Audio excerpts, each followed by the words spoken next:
Was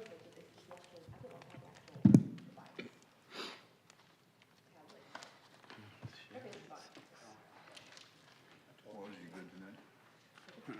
Not happy with this. The watch must be fast. The watch must be And I'm fast. gonna vote for the 11th also. Yes, sir. Like what? You think it's 6? You ready, Jason? Okay. Okay, I'd like to call the meeting to order. This meeting of City Council, May 28, 2024. We'll start with the Pledge of Allegiance.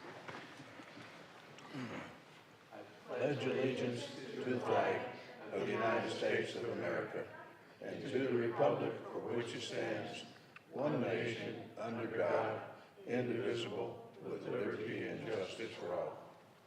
And God bless America, we need it. Roll call vote.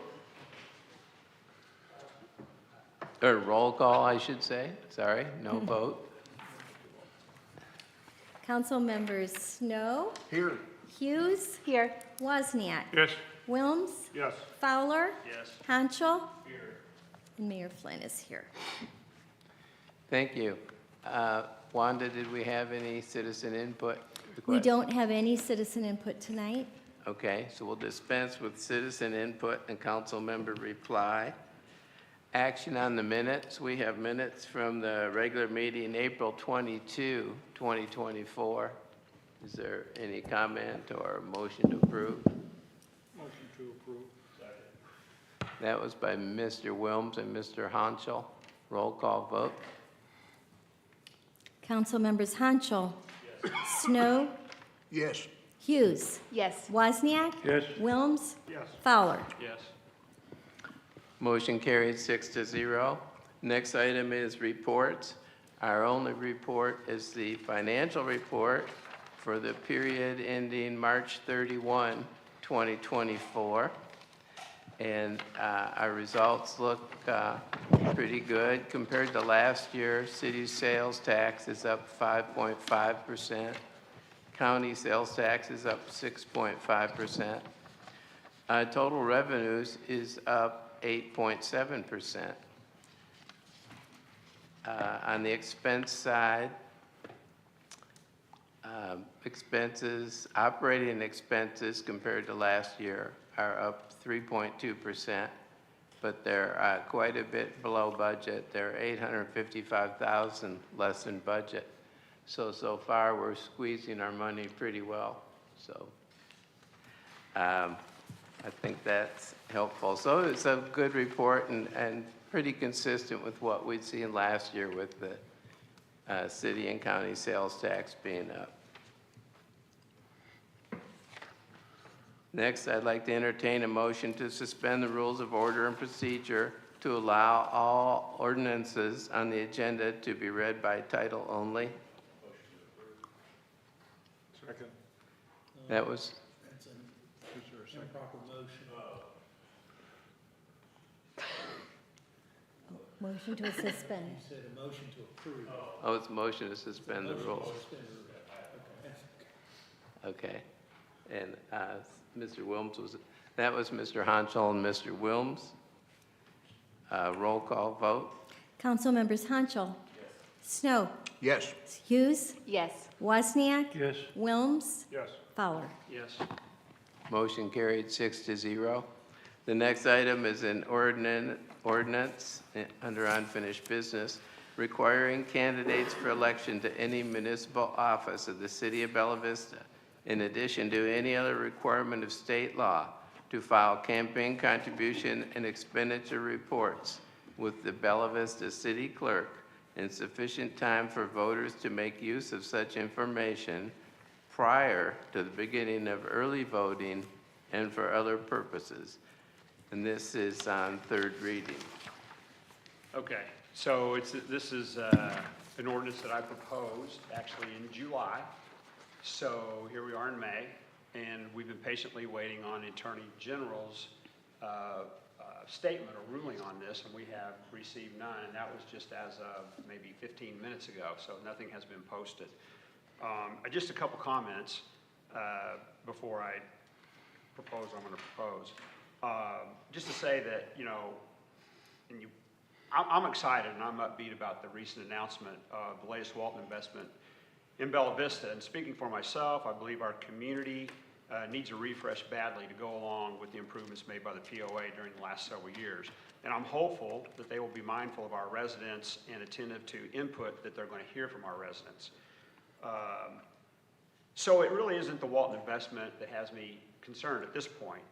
Along with that transaction, others will be looking to capitalize on this investment, you know, so with that, whatever the Waltons bring, they said there's going to be some other people that have an opportunity to make money as well. And I'm not saying the Waltons are here to make money, but there will be an opportunity for others to capitalize on this and make money.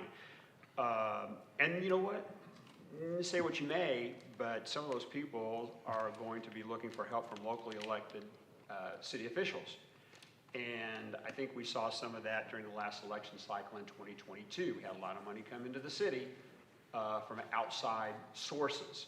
And in my humble opinion, I think some of that was questionable, and I have to ask myself why. And when I look through the campaign contribution and expense reporting, I think I found my answers. Somebody else may be able to scrub those reports and see something differently, but I really don't think they would. Now, having said that, since we haven't received the Attorney General's comment, statement, decision yet, I'm going to make a motion to table this until July. The reason for July is that gives 2 full months and we don't have to do this again next month. Okay, so I'd like to make a motion to table to July, and we'll bring this back and have a conversation with it at that time. And even if we talk about it, decide what we want to do, pass it, not pass it. If it passes, we still have the 60 days in front of us to implement the ordinance before the actual early voting period would start. Second. Was that a Second, yes, it was. There's a motion by Doug Fowler and a second by Craig Honchel. Any discussion? I guess I would like to say that I'm in support of the principles that are outlined in this draft, in this ordinance that's presented here.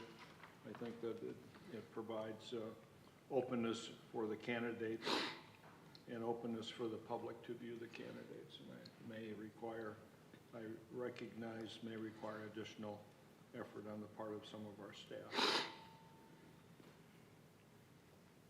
Anyone else? Okay, we could have a roll call vote on the motion to table it until July. Council members Snow, Yes. Hughes, Yes. Wozniak, No.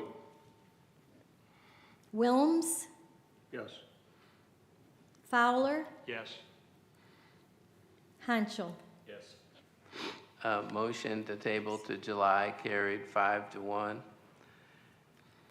The next is a resolution expressing the opinion of the City Council, a nonpartisan body, that citizens should be highly vigilant regarding the influence of partisan and special interest group campaign contributions during Bella Vista nonpartisan municipal elections. And that also had been tabled in the past. So I'm going to follow it up, and I'm going to make a motion to table to July as well. Second. that was Mr. Fowler and Mr. Honchel. Roll call vote on the motion to table until July. Council members Hughes, Yes. Wozniak, No. Wilms, Yes. Fowler, Yes. Hanschel, Yes. and Snow. No. Motion carried 4-2. So those will both be tabled until July.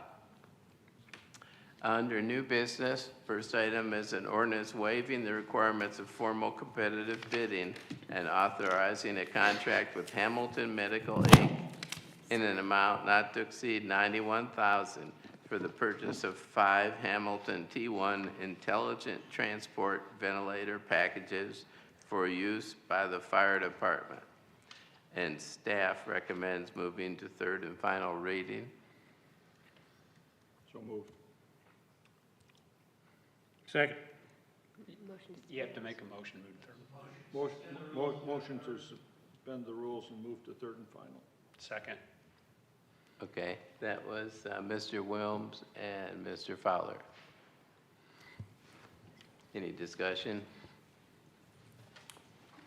Okay, we'll have a roll call vote. Council members Wilms, Yes? Fowler, Yes. Hanschel, Yes. Snow, Yes. Hughes, Yes. and Wozniak. Yes. Motion carried, 6-0, so I'll read it for the third and final time. Waiving the requirements of formal competitive bidding and authorizing a contract with Hamilton Medical, Inc. in an amount not to exceed $91,000 for the purchase of 5 Hamilton T1 intelligent transport ventilator packages for use by the fire department. Move to approve. Second. That was Mr. Wilms and Mr. Fowler.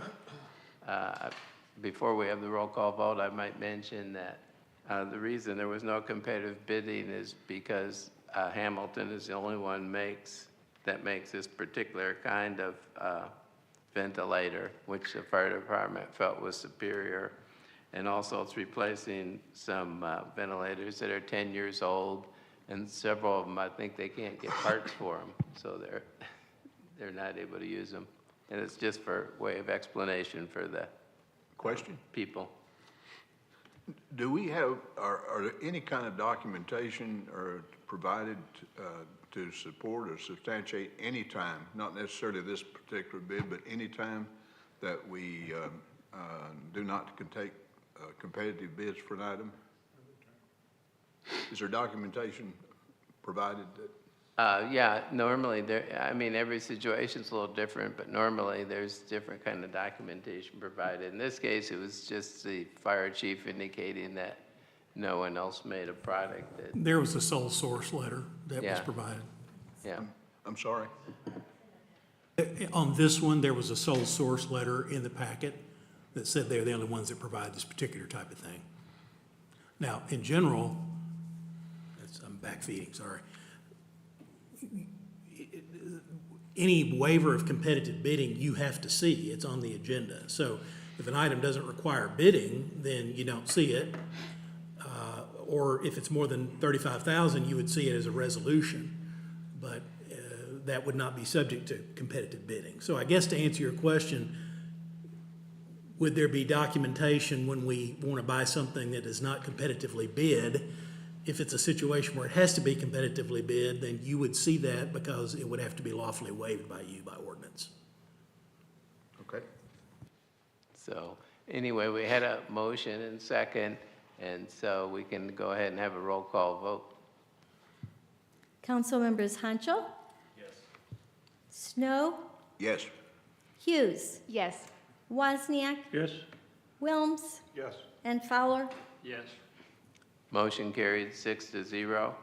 Next item is a resolution awarding bid and authorizing the mayor and city clerk to enter into a contract with Central Alabama Training Solutions in the amount of $59,999.43 for the purchase of an air cascade system for use by the fire department. And I think Mr. Wilms might have something to say about this. In reading through the documentation that was presented, and I didn't catch it when we had the work session last week, but in the resolution itself, the top title part says awarding the bid, and in the section 1, it says the bid is already awarded. So my language is really to resolve the conflict between the two verbiages in the current resolution. So the first section would be to recognize the bidding and a recommendation for the award to that company, and the second one is actually then the authorization to enter into contract. So I don't know. I can address some of that if you one. And So, maybe it's not necessary, but to me, it seemed like it was a conflict. well, the bid, so it's, Section 1 says the bid is awarded and the mayor and city clerk are hereby authorized to enter into the contract. It's not saying that it's already been awarded. You are awarding it now. So the council is saying tonight, the bid is awarded. These people get it. So you haven't said this until you've adopted the resolution. So it's not anything that's already happened in the past. So I think that rationale is probably not needed. I would say, you know, in reading what you provided here, I can't recommend that the council adopt this. One reason is that in the second sentence of the first proposed new section, or of the second sentence of what you propose to be Section 1, you say the award is made to the company based upon quotation dated April 1, 2024. Well, it wasn't a quote, it was a bid. So that would be inaccurate. So you are awarding the bid, they issued competitive bids, or they gave us competitive bids for it. So that is not really factually correct. And so I would just have that comment on it.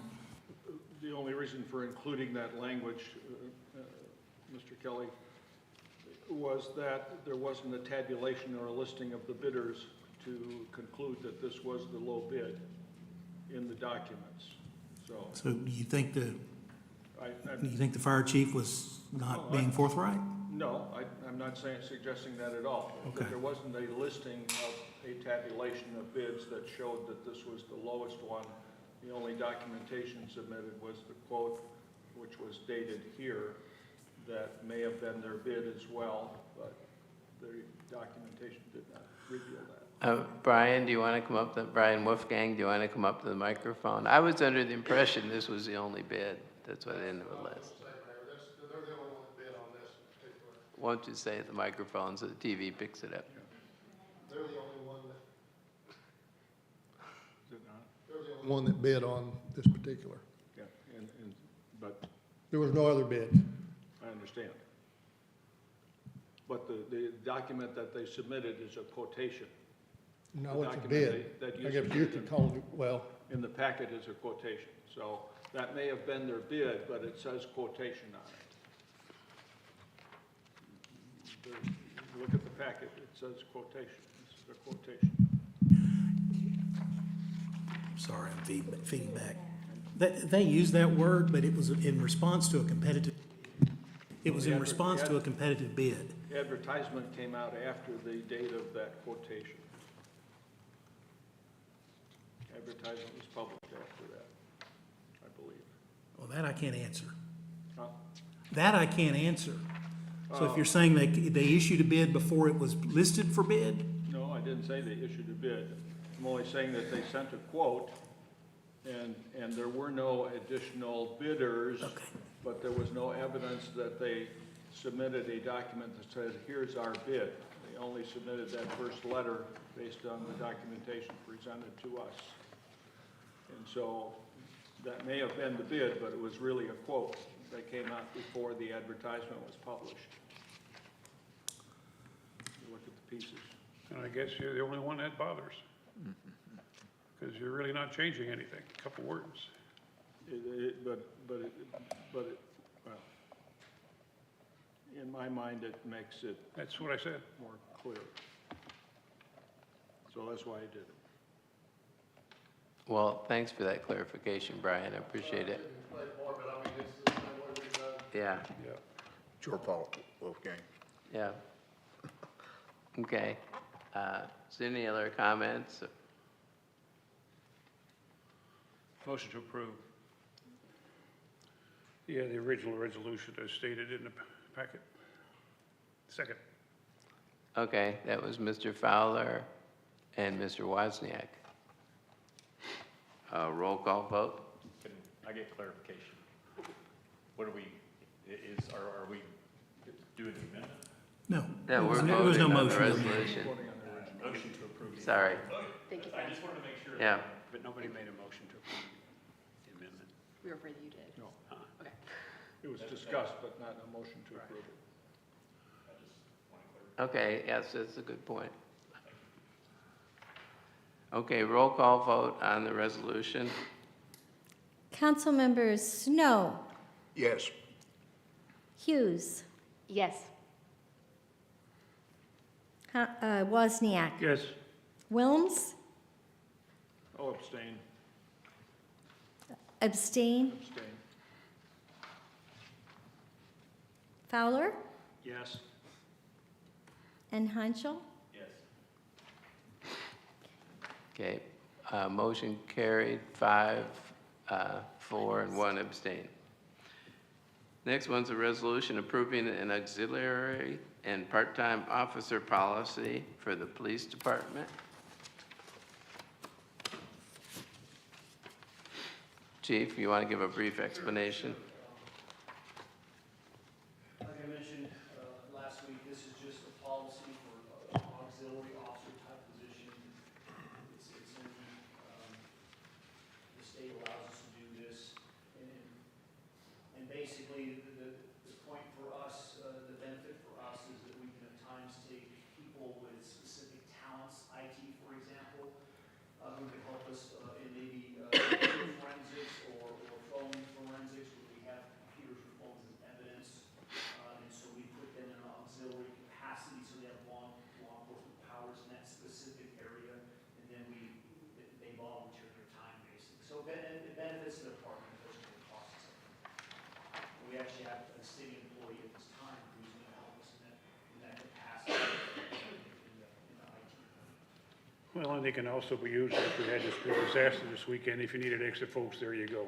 They could, so the auxiliary is a little more focused to specific things. This is also a part-time officer policy, and that's what that would come into play, is we can use part-time officers to help supplement our force when we need additional. Okay, Chief? thank you. Mr. Snow? Do you have a lot of applicants for the part-time jobs, or Say that again? do you have a lot of applicants for the part-time position? We have a hard time keeping those positions full, because usually when we get a good applicant in a part-time position, as soon as a full-time position opens up, they take that. And so, I believe now we currently have one part-time officer that works for us. Just because he's retired, he has another career, and he doesn't want to do law enforcement full-time, but he still wants to sort of keep his skills up. Thank you. Okay, I'll just stay here for the next 2 months. Okay, roll call vote. Did we have a motion? I'm sorry. We need a We don't motion. have a motion yet. Motion to approve? Second. That was Mr. Wilms and Mr. Hansel. Roll call vote on the resolution to approve the auxiliary and part-time officer policy. Council members Hanschel, Yes. Snow, Yes. Hughes, Yes. Wozniak, Yes. Wilms, Yes. and Fowler. Yes. Motion carried 6-0. Next one is a resolution amending the 2024 city budget and approving the addition of 2 commissioned police officers for the police department.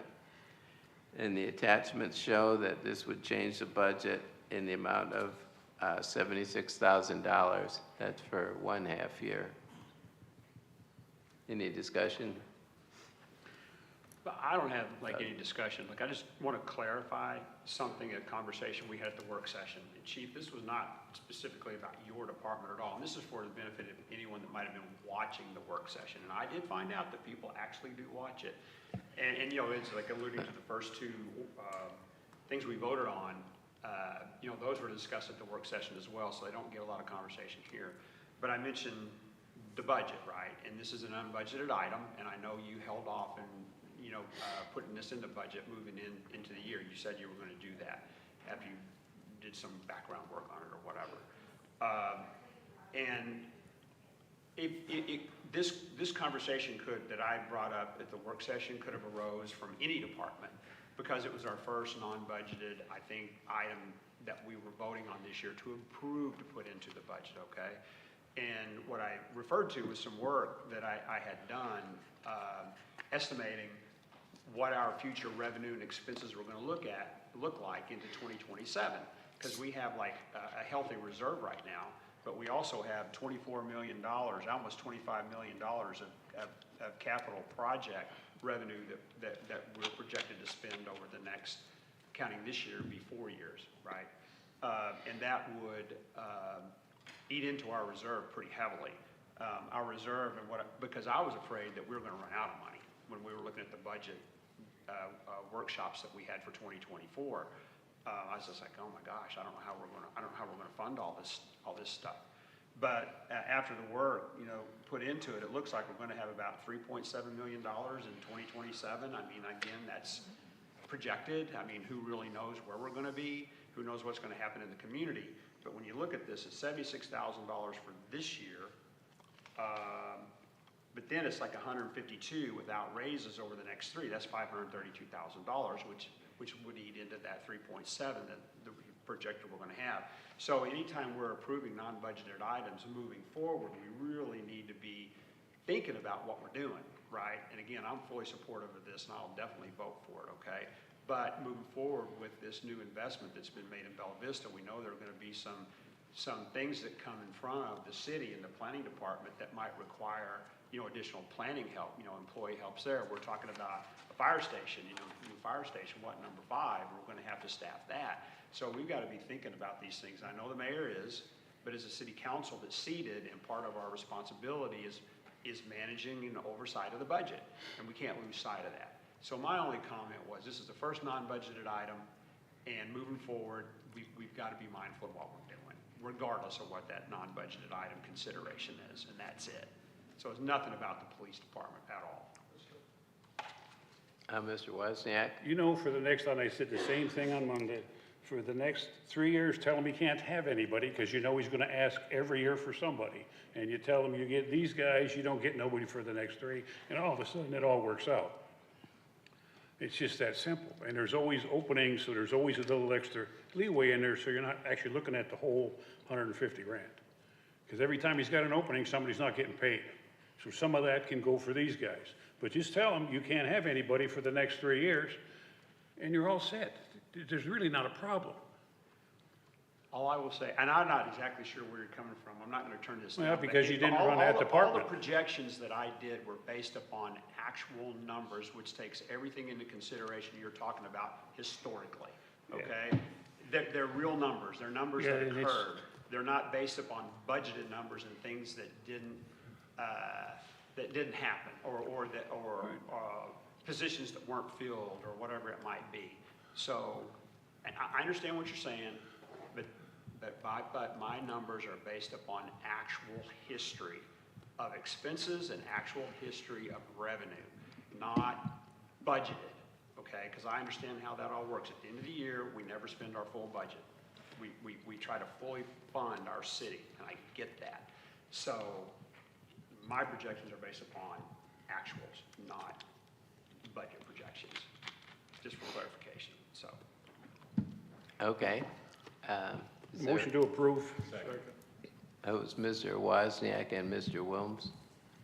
Roll call vote. Council members Hanschel, Yes. Snow, Yes. Hughes, Yes. Wozniak, Yes? Wilms, Yes. and Fowler. Yes. Motion carried 6-0. Next one is a resolution authorizing the mayor and city clerk to enter into a contract with Superior Automotive Group Asylum Springs pursuant to a state procurement contract for the purchase of one 2024 Dodge Durango all-wheel drive pursuit vehicle with equipment in an amount not to exceed $65,000 for the police department and amending the 2024 city budget. So a couple things, just so council knows, and we talked about this last week. This is a state bid price for the Durango. The actual state bid price is $42,690. The $65,000 comes from the equipment. We're gonna let Superior Automotive, sometimes we let them outfit our cars for us because the volume of cars that we have to get outfitted, it's really hard in this area because of all the other departments that are competing with the outfitters. So that's why the price is $65,000. That's fully outfitted with equipment. And again, this is gonna come out of impact fees because of the new positions. And this is just me trying to keep up with our current fleet and the needs of the fleet as far as vehicles. And so that's where this vehicle is coming from. So this particular vehicle was at the state procurement price? It was at the Yeah. state bid price. Durangos are currently at that state bid price, Yeah. or on the state bid list, yes. Very good. Motion to approve. Second. That was Mr. Hanschel and Mr. Fowler. Roll call vote on the motion to approve. Council members Hanschel. Yes. Snow. Yes. Hughes. Yes. Wozniak. Yes. Wilms. Yes. And Fowler. Yes. Motion carried 6-0. Next one is a resolution setting a public hearing before the City Council on June 24, 2024 at 6 p.m. regarding vacation of a public easement on or near Gordon Hollow Road. Taylor, did you want to say something about this? Just a few words perhaps.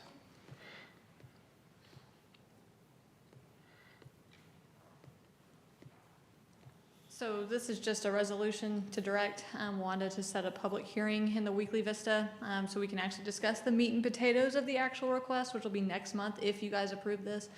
We have to notify the public twice in the newspaper that we're going to be talking about a public easement vacation. So this is just the first step for that process.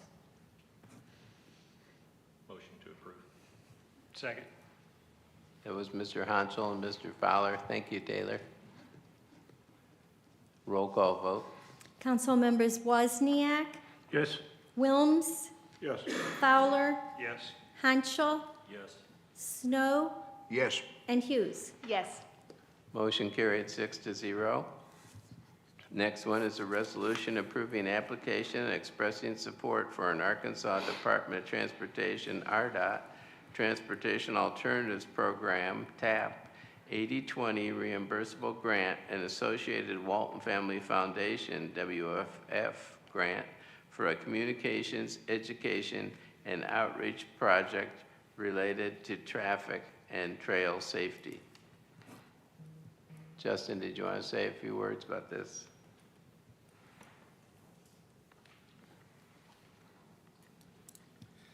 So like we discussed, this is basically an attempt to educate our community, drivers, cyclists, all road users, on how to share the road safely. We lack a lot of infrastructure at the moment, so right now there's a lot of sharing the road going on.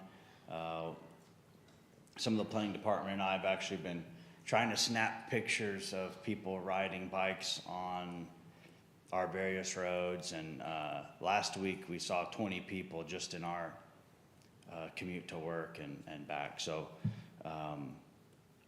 it's a thing that's happening, and this is really just an attempt to tackle it at its root and educate people on how to be safe with each other. Again, this is a grant, so let's see, RDOT, we're asking them to cover 80% of it, and that's about $82,000 roughly. And then the Walton Family Foundation has pledged to be matching funds to cover the rest, so we're not asking council for any money on this one. Did I understand this correctly, that this is educating the bike rider and the car driver? Correct, yeah. Yeah. What we want to do is reach out to the community, all members of the community in various ways, and assess what they know, what they don't know. We think a lot of the negative interactions between cars and bikes are rooted in being misinformed or uninformed. Very few of them are malicious. Very few of them are, intentionally nasty toward each other, but occasionally being misinformed leads to some, regrettable interactions, I would say. So, and certainly bikes can slow people's commutes down and do lots of other things. So we want to try to teach the cyclists how to share the road with cars, and then teach the drivers, okay, what happens when I approach a cyclist how do I pass them safely? And then hopefully everyone learns and everyone can be safer on our streets. Yes. Is a part of this to speak with the high schools around that do driver training education for the young drivers? Now, what I'm really getting to is that young drivers are trained about the state laws and the rules of the road. In Arkansas, the rules specifically state a lot about the bike rider having priorities. And so the emphasis would be is to take that message home to your parents when you learn this new skill of driving and the rules of the road, so that it's something that can be integrated and brought home from the children to the parents, because I think some of it is that the parents don't realize their driver education didn't include this aspect because it wasn't there. Yep.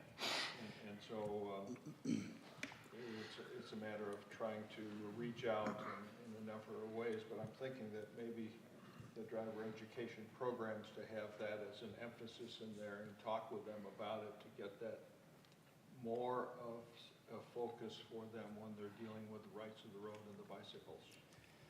Absolutely. I think that's critical.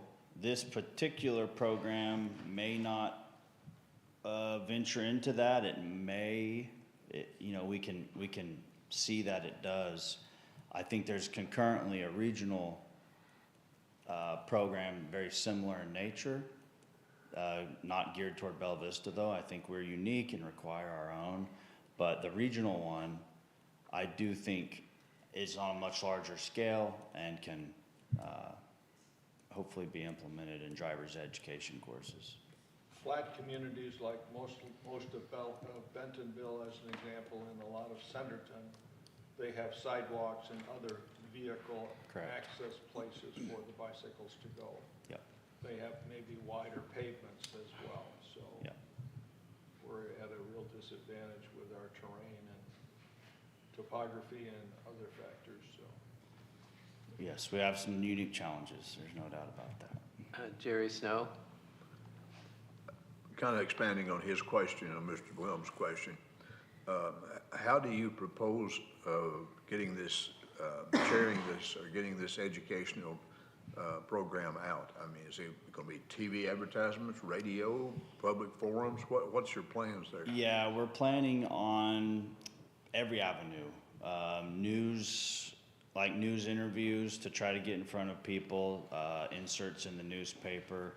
I've thought about what do we have driving around the city, dozens at a time, city vehicles. So I've priced out some magnets to put on tailgates of city vehicles, hoping that gets some people's attention. Social media will be a huge one. I would like to go through churches and try to contact the people through that as well. It's difficult to reach such a drastically different group of people, all Bella Vistans, because we're actually fairly surprisingly diverse, I would say. So, Is this going to just specifically deal with vehicles and bicycles as they relate to each other, or are you going to be involve other traffic issues? We'll talk about pedestrians as well. Their rules are a little different than bikes. You don't see them as much on the busy streets, but you do see them a lot in the unclassified streets, the slowest level streets. And there are issues with them as well. And I've seen a guy running down the double yellow on Trafalgar, as an example, running right in the middle, and I just wanted to pull over and say, "Sir, what are you doing?" And all he needs is to be educated on hey, maybe what you're doing is not the safest thing. So, and there will also be some components about motorcycles. So vulnerable roadway users are bicyclists, pedestrians, and motorcycles. And vulnerable roadway users are the ones who are disproportionately killed or seriously injured in crashes. if there's anything that pertains to vehicles, I would hope that there would be something about vehicles driving left of center in Bella Vista. Yep. The wrong side of the road, you mean? That's a pipe dream. Exactly. Distracted driving and speed will both be covered in it, which I Good. think contribute to that problem. So. Larry?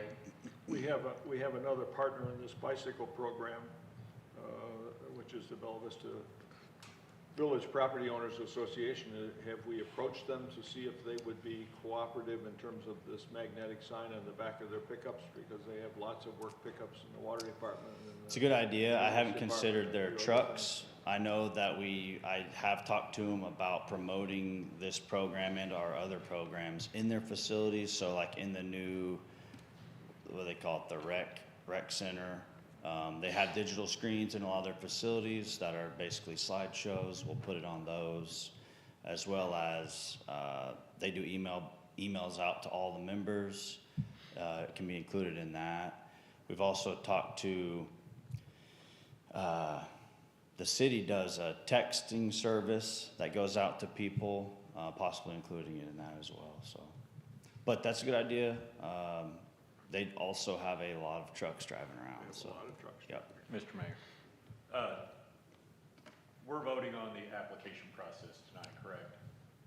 So, I mean, Yes. we'll get into Yep. the framework. If we get the grant Yep. or whatever, we'll get into the framework of your plan down the road. So Yep. tonight, we're just trying to get through the application and vote on that, correct? For Correct. this item and the next. Correct. The application requires a signed. So all the conversations about what it can be, what it could be, we'll deal with that when, Yeah, right now the scope is a draft, and we can okay. make changes to it. The only caveat would be potentially increased costs the more we start implementing other things. But Okay, I understand. With that, That's a motion good point, to- Craig. Sir, That's a very good point. well, I was just Yeah. trying to move it along. Second. That was a motion by Craig Honchel and a second by Doug Fowler. Sorry, well, we're asking for an Larry. 80-20 grant, and in this language here, in the resolution here that we're voting on, I don't know if there's dollars and cents in there or not. We're just voting on the application. That's right. So they can apply. So it's an 80-20 thing that we're applying for, so. It says so right on the paper, black and white. Increase it, they can increase it. I understand. Okay. I'm good. Go ahead. Let's vote. Jim. Okay. Roll call vote. Council members Wozniak, Yes, Wilms, Yes. Fowler, Yes. Hanschel, Yes. Snow, Yes, and Hughes. Yes. Motion carried 6-0. Next one is a resolution approving application and expressing support for an Arkansas Department of Transportation, RDOT Transportation Alternatives Program, TAP 80/20 reimbursable grant for a Bella Vista Way corridor planning study. Could you add a little explanation there for the yeah, sake of the so public? this was the really exciting opportunity. I think it's exciting for our whole community, and it's beneficial for car drivers and cyclists alike. But the idea is to make multimodal improvements to Bella Vista Way, specifically the possibility of bike lanes. Now, this is a grant for a study, so actually we have Aaron Bimler from Burns McDonald's here. He may have something to add, but this is a study to decide and see lots of public engagement to see what the people of Bella Vista think the future of 71 could look like or should look like. And hopefully we can keep cyclists safe and reduce some traffic congestion at the same time. I mean, I think that's one of the ultimate goals, so. Can I ask if, would you have something you'd like to say or that you could add or? Yeah, I'd appreciate it. Because that's pretty exciting. I mean, I think both of these are, right? Because I know we kind of want to put number one and a number two behind these two agenda items. Yeah. But I really hope they're equally considered because I think they're both really, really important. This is really exciting. Yeah, again, my name's Aaron Bimler. I'm with Burns McDonald. and grew up in the area in Bentonville. I work so Burns McDonnell is a nationwide company with 60 offices nationwide. And this is our bread and butter with transportation when it comes to traffic. And then when you also throw in the bike and pedestrian element in the matter, how do you get everybody to work, to school, to home safely? And I know from my personal experience, this is a project I'm really excited about, considering I live 10 miles away in Bentonville, and my family uses this corridor to get to Bella Vista. But the real opportunity is that RDOT has designated this section as a priority 3 route on the high-risk network. Okay, so what that means is RDOT has the same interests as Bella Vista in making this corridor safe for the future. So from the interstate all the way up to the Missouri line, what does each section of Bella Vista Way look like, and what could it look like in 30 years? And so as we look at, what each neighborhood center could look like, and how do we connect each center? How do we connect each roadway? How do we, look at McNelly, and what is that going to look like in 20 years? And just those sections, in those areas, that is what, this study would address and really prepare for. Because what I was telling Justin is, I love the aspect of connectivity, side path or sidewalk, whatever makes sense for this corridor. But what if you needed 6 lanes all the way up to, say, the old visitor center or the visitor center? And, how do we make sure that infrastructure is built where it needs to be for the future, so we're not going back and ripping anything up?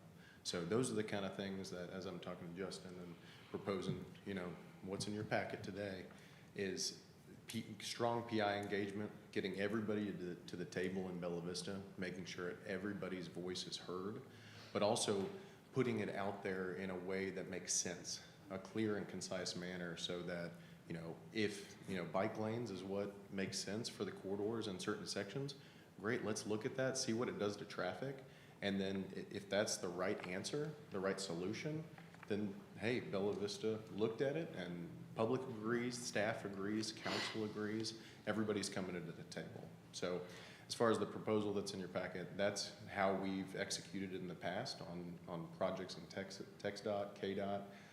I've worked for the TA, Transportation Alternatives Program for KDOT, reviewing over 50 applications for KDOT personally, looking at communities all over the state and basically saying, hey, what's safe for road vehicles and vulnerable road users, and how do we, actually put a good application for those projects. So would love to bring that knowledge, that experience, to this corridor as well. Yeah. So, on both these grants, I don't think it was said for the first one we talked about, the educational program, which I think is sorely needed. Bella Vista's kind of behind in that regard. I mean, there's a lot going on across the country with this different types of transportation, particularly bicycles and things like that. But there's a 20% Walton Family Foundation matching grant that would actually cover the city's cost on that. And actually, this one, from RDOT, that's $310,000. The city would be obligated to $77,652, but we would apply for reimbursement, and I assume that would be from the Walmart Family Foundation as well.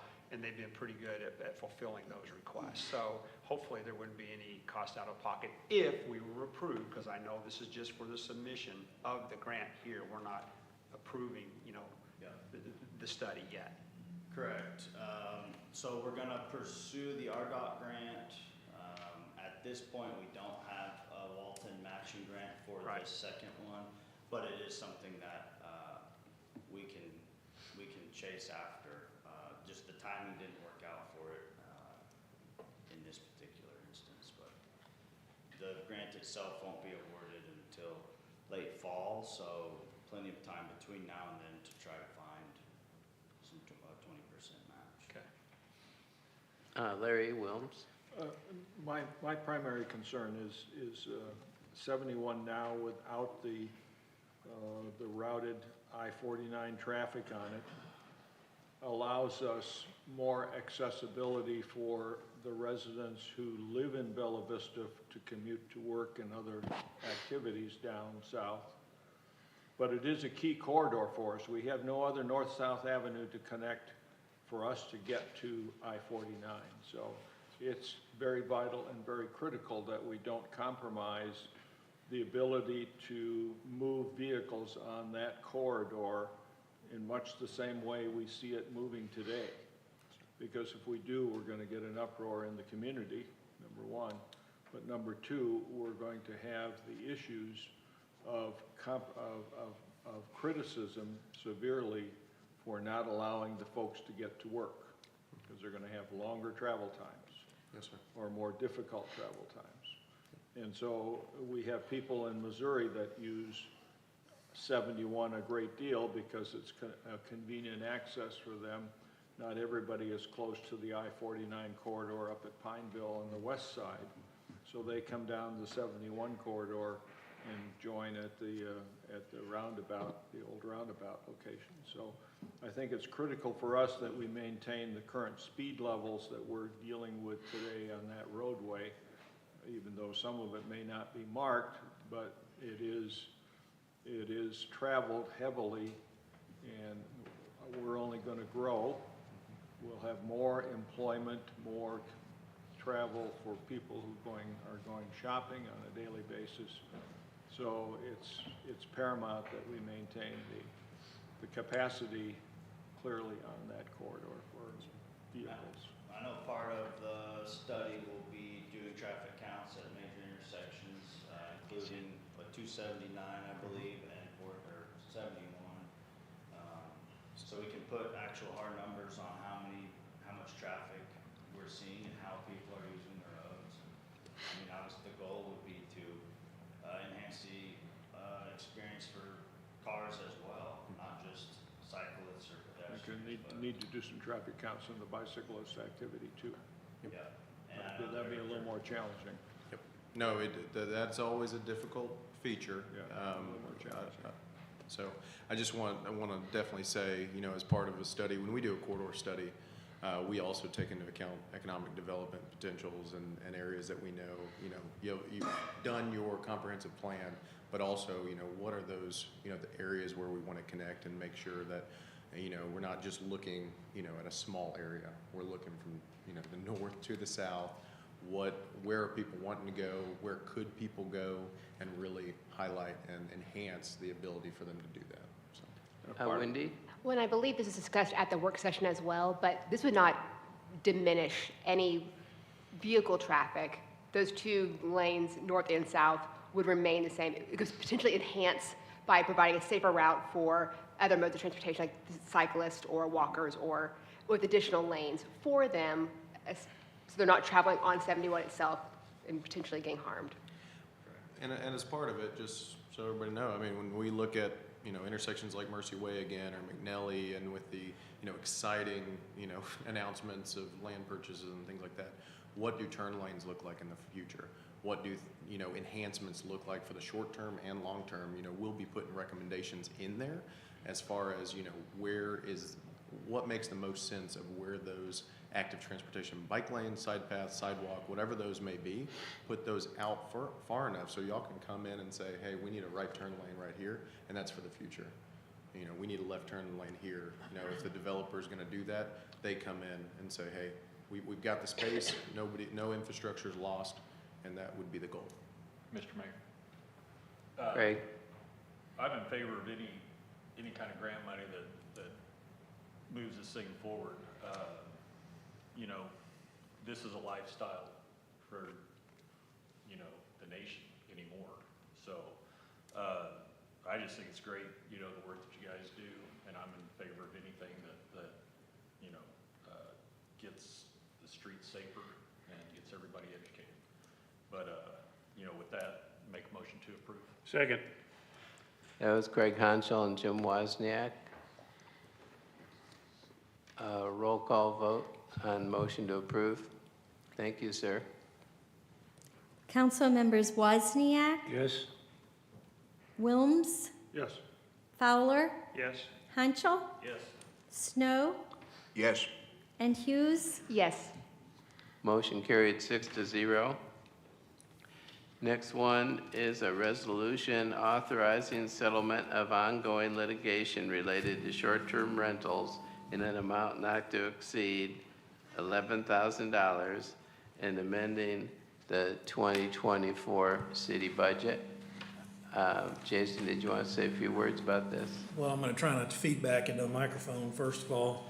We had a pretty good detailed discussion about this at the work session. I will just go through this in terms of the resolution that's in front of you, just to summarize, and I would direct anyone to our work session conversation, which I'm sure is available if you want a little more information. But as you know, we've been involved in litigation regarding our short-term rental ordinance for about a year and a half now.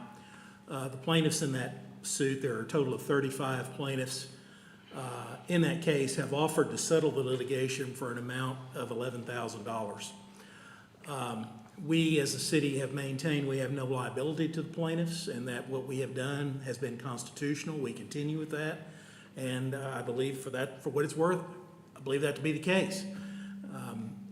Our latest short-term rental ordinance, the one that you adopted most recently about a year ago, the court refused to extend a restraining order against that. It was allowed to take effect and continue in effect. It is in effect now, and we are proceeding with operation under that and enforcement of that, and I think pretty successfully. But at this point in the litigation, when we start talking about the necessary costs, with 35 plaintiffs and needing to proceed with discovery in this case and conducting the number of depositions, which I think would be responsible to do to prepare for trial, which is scheduled in September, even if we bring each of these people in and talk to them for an hour or so, and not even particularly long depositions, my department reached out to get some estimates of what we could expect to pay for court reporter services and time, travel, transcripts, all of that necessary part of the litigation. And we received estimates in the range of $12,000 to $15,000. And those are estimates. It could be more, it could be less, but we know we're looking at that range. So given that, and when you have an offer to settle for $11,000, you have to look very seriously at that. So therefore, continuing to defend the litigation, given that there are uncertainties, given that there's possibly going to be an appeal, no matter really how this turns out to the Supreme Court, we have to look at what's best in the best interest of the taxpayers. And when you can bring a lawsuit to settlement without any acknowledgement of liability and without any change to your new ordinance, and basically what would be a best case scenario if you proceed to the end of this case, and you can do that for less than what you know to be the cost of litigation, it's really, you have to look at a sound financial decision. And so that's really what's been presented to you. So what this resolution does is it authorizes the mayor to settle the litigation for an amount not to exceed $11,000 upon condition the city maintain no liability to the plaintiffs. And that would be clearly laid out in a settlement agreement, which would have to be drafted and agreed upon. And then in terms of the money, you are amending the current year budget to take that $11,000 basically out of the piggy bank and authorizing it to be paid. So that's what the budget amendment is about. That's what this is. And so how this relates to the second, the item J, I'll go ahead and just tell you that. If you decide you do not wish to take the settlement, then obviously we need to have more money to litigate the case, and that's what J is about. If you do agree to settle, then we don't need J, and we would be asking you to table that. But that's where it is. I'll get you in a second, Wendy. I wanted to mention one thing that Jason mentioned to me in the office that I thought was important. He said, this is a resolution authorizing settlement, but there's still documents that come after that, and it could not happen. You're authorizing us to go do it, and we could end up not being able to agree on the documents. So I just wanted to clarify that. Wendy? That was my question. Like, is there potential we'd say, yes, authorize this, we go for it, and they say, we don't accept? If we can't reach, I don't foresee this, but who knows with this case. If we're unable to reach agreement on a basic settlement, which is kind of a standard agreement where everyone releases everyone, no one claims any liability, money is paid and everyone walks away, which is basically what a basic settlement agreement would be. If we can't reach terms on that, I wouldn't advise the mayor to do that. The case is not going to be settled and we'll proceed. If that were to happen, I would come back to you the next month and ask for some more money. But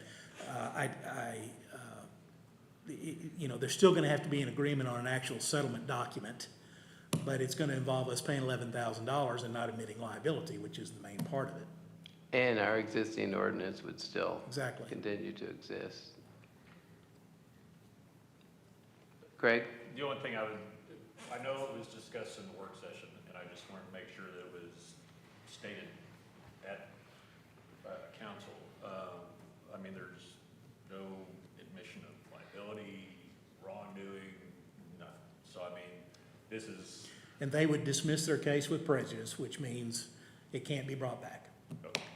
That's, I just wanted to have it said in this. Me or you? Go ahead, Doug. Okay, you know, when this was first proposed, I would have to say I was strongly opposed to coming to any type of settlement. Initially, I've since, you know, sat down and rethought my position and my way through it. Jason made a lot of really good points during the work session. You know, there are a couple things. First of all, I believe that this will probably end up back at the Arkansas State Legislature to some degree. Maybe it won't. I don't know for sure.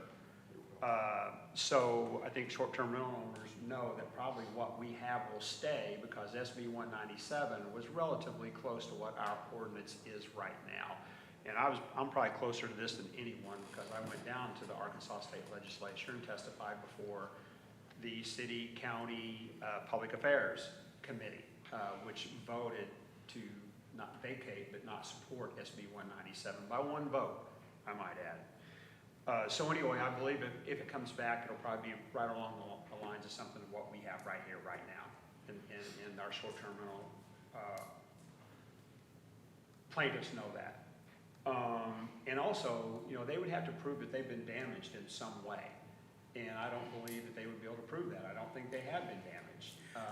Let me add, I'm sorry to interrupt, but let me just add something there. It is our position that the law does not allow them to get damages against us. Even if they could prove some damage, the law does not allow them to collect damages in this sort of a circumstance. Okay. So, you know, Okay. we would be debating them whether they could even try to prove it if we went to court.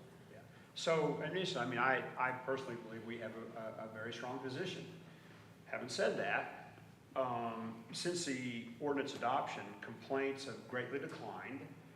Quite frankly, I mean, I was called and emailed constantly before we put this ordinance in play. And honestly, since it has been, I'm just trying to think, I have one individual that does continue to contact me, so I don't want to say I have received no complaints. That wouldn't be true. There's one, and if I said I hadn't received any, I'd probably get a call tonight.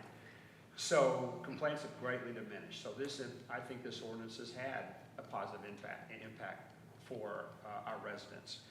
I was really surprised to find out during the work session that 17 of the plaintiffs that are listed on the lawsuit have actually acquired permits. I really didn't expect to see that. 7, and Taylor and I were looking at it before the meeting, have not, but I would advise them to, you know, in the pretty near future. But I was pleasantly surprised to see that. I am also the chair for the city's A&P Commission, Discover Bella Vista, and we collect a 1% prepared food tax, and we also collect a 2% occupancy tax for short-term rentals. Our occupancy tax, just this year, I can't quote it all the way back to the implementation of the ordinance, but just this year, all 4 months, year to date, have greatly increased in the collection of that tax, which means, you know, so whenever a short-term rental owner applies for a permit, they have to prove, you know, that they have been paying their taxes, which means, you know, we're going to get this, we got to make sure we're paying our taxes. So it's had a positive impact in that regard. It's up 56% April year to date over prior year, that tax collection. And I want you to know that the AAMP Commission, so we're responsible for marketing, branding, and promoting Bella Vista, but we also support the 4th of July parade financially. We support the 4th of July fireworks financially, and we also are supporting the Northwest Arkansas Festival that's going to be taking place, that took place in the Arts and Crafts Festival, is in October this year, I believe. So that money, that collection is going to support residents of Bella Vista and some good things that happen within the community. To Jason's point, another one, we face increasing costs of the depositions, further litigation, and also the final decision, the final decision by the court has some uncertainty built in there. Because I went to 2 of the 3 court sessions, and I was kind of surprised at what happened. So that's kind of something we don't really know. So I think rather than risk, anything further in the future, and it may not occur, but it could occur, I think the best position for the city is to go ahead and accept this settlement, and let's both sides put this behind us and move forward. It's gone on long enough. We've been having this conversation about short-term rental ordinance for 2 years and a month, 2 years and 2 months. So it's time to move on for I think both of us. Motion to approve. Second. I've got some more things to say. Gotta be quick. That was Jim Wozniak and Jerry Snow, but Larry Wilms would like to speak. Go ahead. I guess I have some apprehension that it says we have no liability by this agreement, yet we're admitting and paying them $11,000, and I vehemently We are not admitting it, we are not admitting anything. We wouldn't agree to do it if we were admitting anything. Well, who gets the $11,000? Well, they do. But that's a payment in convenience. Basically, it's for our convenience. It's a payment there's no admission of any liability or wrongdoing. Well, I appreciate that. But they're getting money. I mean, I understand what you're saying. I appreciate it's not it. admission. Simply the symbolism of giving the money suggests that maybe we're settling for a fee. So I really object to that concept. I would have been much more comfortable with it if it said no fee in the settlement. But beyond that, I think the reality is that Councilor Fowler stated it, is that we run the risk, if we continue to litigate, we run the risk of being in litigation after the state legislature has acted to repeal all of this stuff anyway.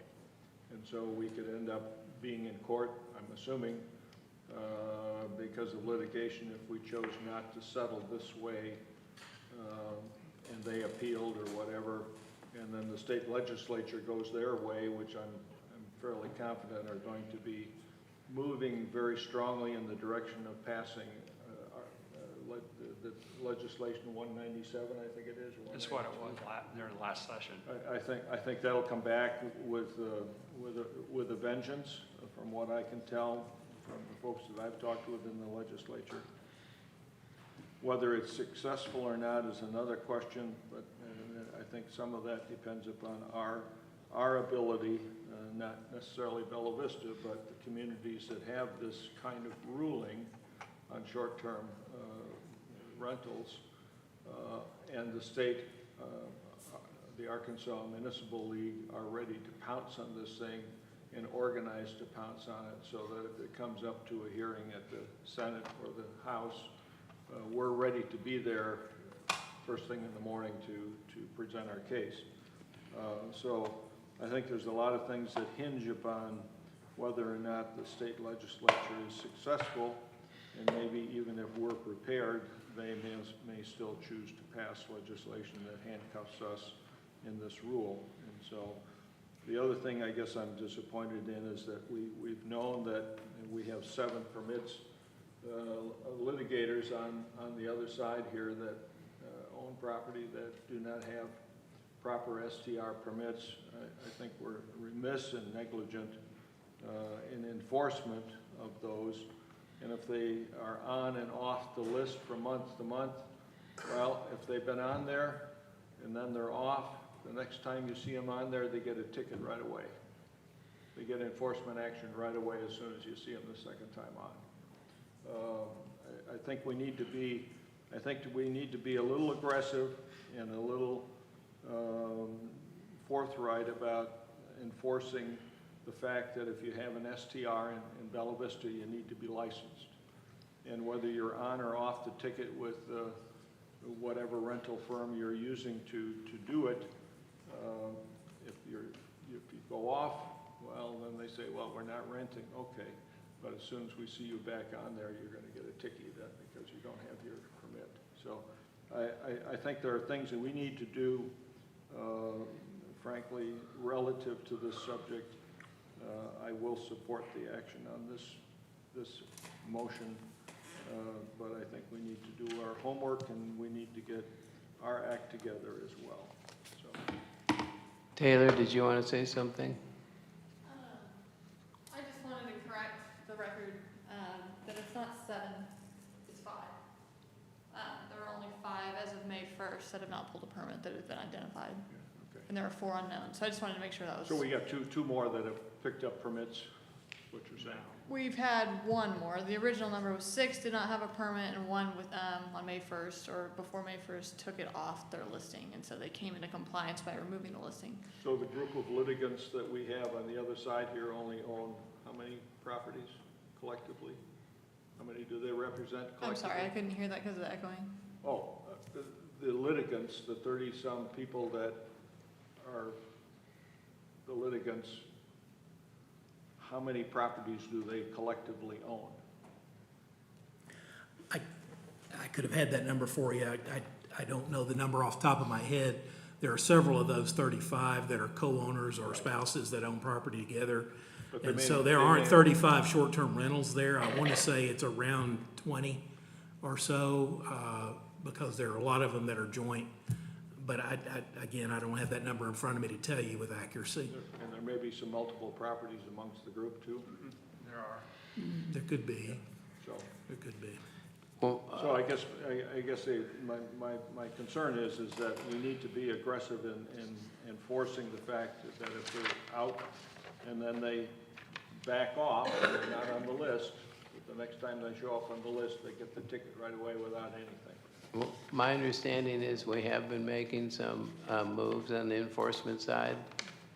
Yeah, we've actually brought in a lot into compliance since May 1st. That was our last attempt that we had at reaching out and bringing people, or a compliance attempt.